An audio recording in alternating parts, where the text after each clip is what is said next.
জননেত্রী শেখ হাসিনা যা বলেন যা করেন সব সঠিক।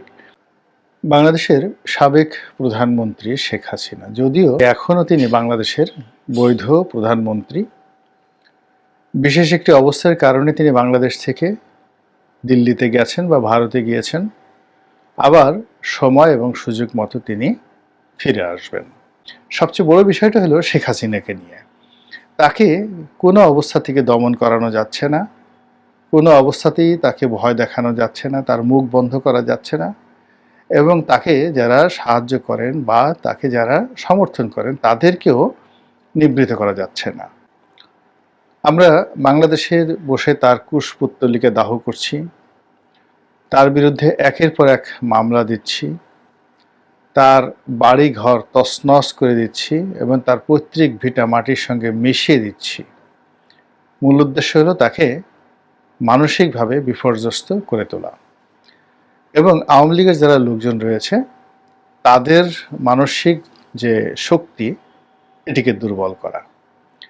এজন্য শেখ হাসিনার সঙ্গে সারা বাংলাদেশে শত শত হাজার হাজার নেতাকর্মীকে জড়িয়ে একেবারে একই ধরনের মামলা, হত্যা মামলা সারা বাংলাদেশে জারি হয়েছে। আওয়ামী লীগের অনেক শীর্ষ যারা নেতৃবৃন্দ রয়েছেন তাদেরকে গ্রেপ্তার করা হয়েছে এবং গ্রেপ্তার করার পর তাদের সঙ্গে যে আচরণ করা হচ্ছে এটি নজিরবিহীন। আওয়ামী লীগের লোকজন এখনো পর্যন্ত কোনো জায়গাতে তারা মোরাল যে ক্যারেজ এটা হারিয়ে ফেলেছেন কিংবা হাউমা করে কান্নাকাটি করছেন, শেখ হাসিনা বঙ্গবন্ধুকে গালাগাল দিচ্ছেন, আর সদল বলে শীর্ষ যারা নেতৃবৃন্দ তারা বলছেন জীবনে আর কোনোদিন আওয়ামী লীগ করবো না। এইরকম কোনো ঘটনা কিন্তু দেখা যাচ্ছে না। আওয়ামী লীগের মধ্যে রিনোভেশন দেখা যাচ্ছে। আওয়ামী লীগের কট্টরপন্থী কিছু নেতৃবৃন্দ রয়েছেন, কিছু ছাত্র নেতা রয়েছেন, তার মধ্যে ছাত্রলীগের একসময় সেক্রেটারি ছিলেন নাজমুল সাহেব, যিনি এখন ইউকে প্রবাসী, অত্যন্ত কট্টরপন্থী ছাত্রলীগ নেতা, মারদাঙ্গা প্রকৃতির। তো ওনাদের যে একটা বিশ্বাস ছিল সেটা হলো পূর্বের চাঁদ যদি পশ্চিমে উদিত হয় তবু আওয়ামী লীগ সঠিক, আওয়ামী লীগের সকল কাজ সঠিক, জননেত্রী শেখ হাসিনা যা বলেন যা করেন সব সঠিক, এবং তিনি যাকে পছন্দ করেন যাকে নিয়োগ দেন তারাও সঠিক। এরকম একটা মন মানসিকতা ছাত্রলীগ, আওয়ামী লীগ, যুবলীগের যাদের মধ্যে ছিল তাদের মধ্যে নাজমুল সাহেব অন্যতম। এভাবে নাজমুল সাহেবের মতো অনেকেই গালাগাল শুরু করে দিয়েছেন। এটি আওয়ামী লীগের একটা রিনোভেশন, কিন্তু এখানে অনুতাপের কোনো বিষয় নেই। দ্বিতীয়ত, শেখ হাসিনার যে মূল শক্তি ক্যাবিনেট, তার বেশিরভাগ সংসদ সদস্য তরুণ, তারা মোরালে সবাই গা ঢাকা দিয়ে আছেন দেশে বা দেশের বাইরে।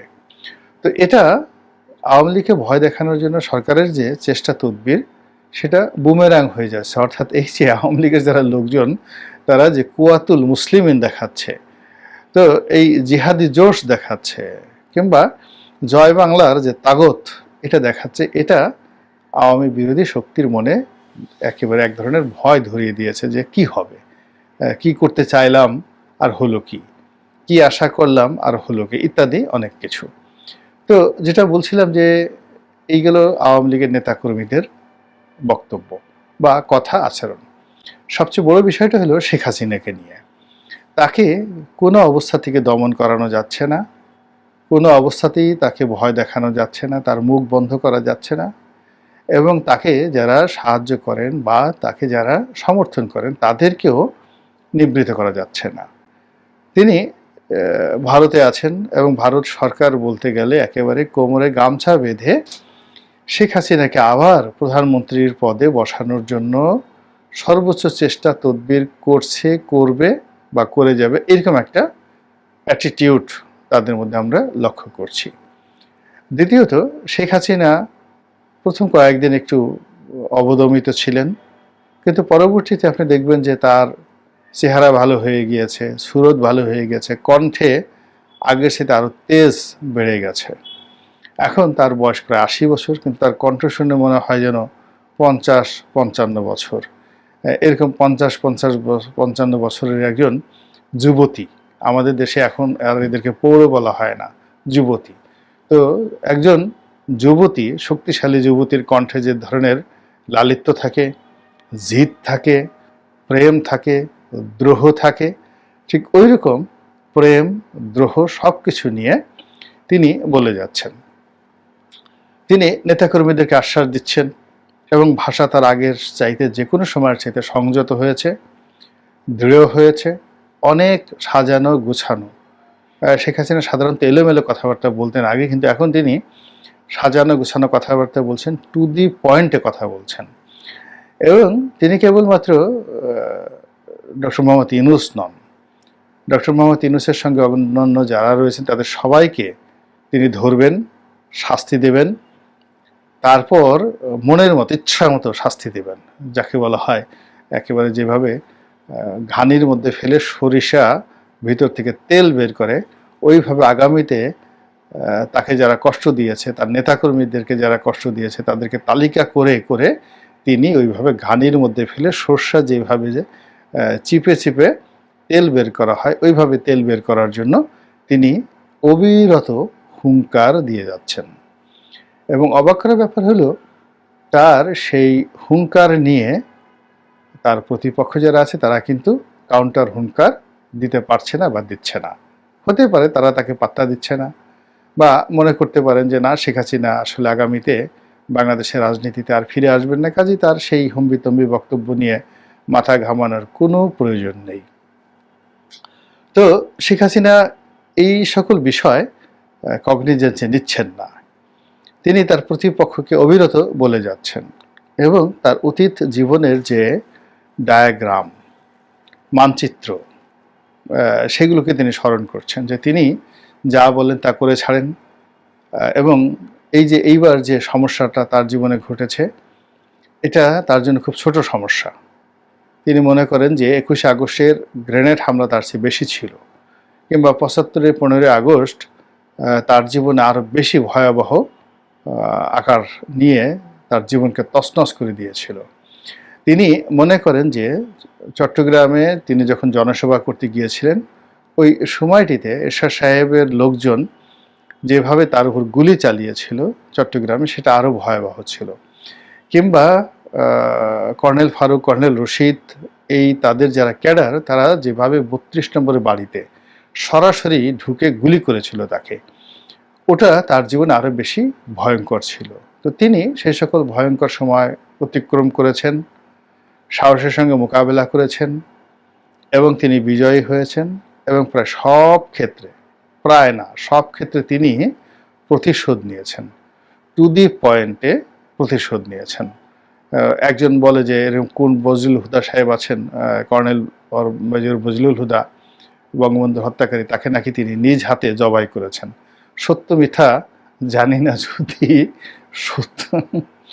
যদি না হেসে আমি পারছি না, আমি দুঃখিত, যদি এই ঘটনা সত্য হয়ে থাকে, অর্থাৎ কর্নেল বা মেজর বজলুল হুদা তাকে যদি শেখ হাসিনা নিজের হাতে জবাই করে থাকে, তাহলে আপনি একবার চিন্তা করেন তো, যে সে কসাইয়ের মতো একটা তলোয়ার তার হাতে, এবং তার পাশে এখন তার বন্ধু গুজরাটের কসাই মোদি সাহেব আছে।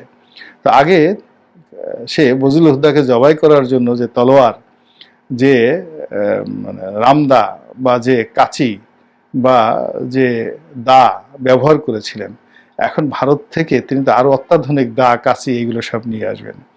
এবং সেইগুলো নিয়ে তিনি তার বর্তমান প্রতিদ্বন্দ্বী তাদেরকে যদি তিনি নিজ হাতে জবাই করতে চান, তাহলে সেখানে একটা কী ধরনের বিভৎস পরিস্থিতি তৈরি হতে পারে।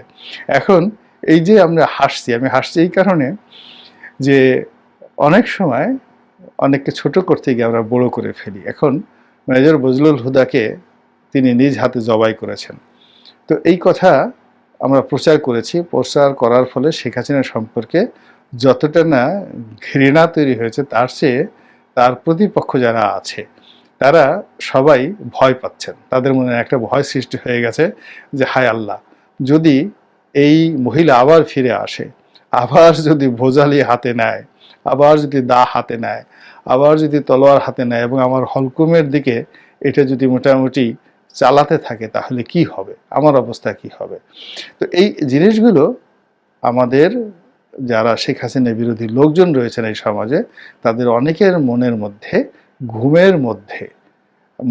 এবং ঘুমের মধ্যে একটা অদ্ভুত আতঙ্ক তৈরি করে ফেলছে। তারা ক্ষণে ক্ষণে শেখ হাসিনাকে স্বপ্ন দেখছেন, ক্ষণে ক্ষণে চিৎকার করে উঠছেন এবং ক্ষণে ক্ষণে ওকে ধরে আনো, মেরে ফেলো ইত্যাদি কথাবার্তা বলছেন। আর এ সকল কিছুকে লাপাত্তা করে শেখ হাসিনা যেইভাবে হুমকি এবং ধামকি দিয়ে যাচ্ছেন, এটি রীতিমতো বিস্ময়কর। আমি ইতিহাসের যতটুকু পড়াশোনা করেছি, কখনো এরকম পালিয়ে যাওয়া পরাজিত কোনো শক্তিকে এইভাবে দম্ভ করতে দেখিনি। তাহলে এর পরিণতি কি হতে পারে? আল্লাহ ভালো জানেন। আল্লাহ আমাদের সবাইকে হেদায়েত দান করুন।